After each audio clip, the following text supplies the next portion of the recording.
self-growth, passion to empower, and budgets and business. So how to make the right decision. When I used to work in fashion, I did this myself because there were so many decisions to make, especially with fabric and places, and it was so much. And even in our lives, we have to make a lot of decisions.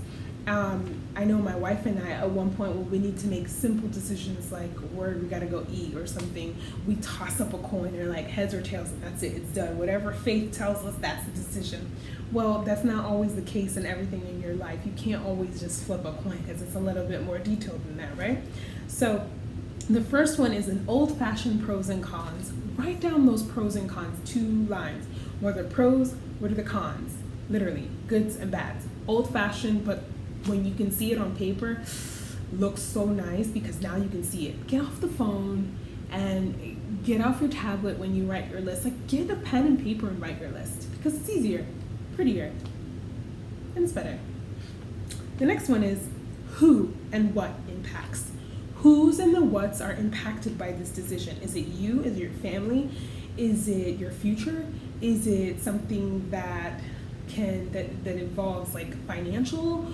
Like, who's impacted, what's impacted, and actually put those as well next to your pros and cons so you can physically see what's the impact and how is this going to go.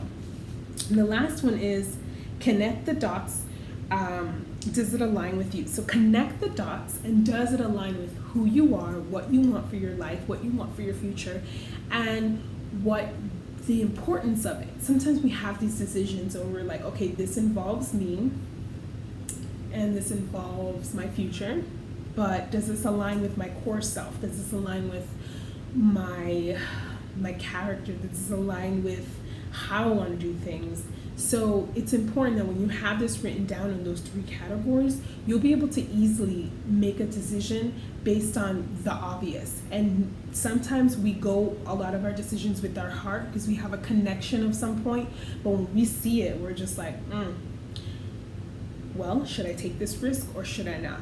But at least now it's the logical, because of course the emotional factor is really, really important when making a decision, but sometimes logic is just as important, and you have to be able to see those 50-50. Hope you enjoy.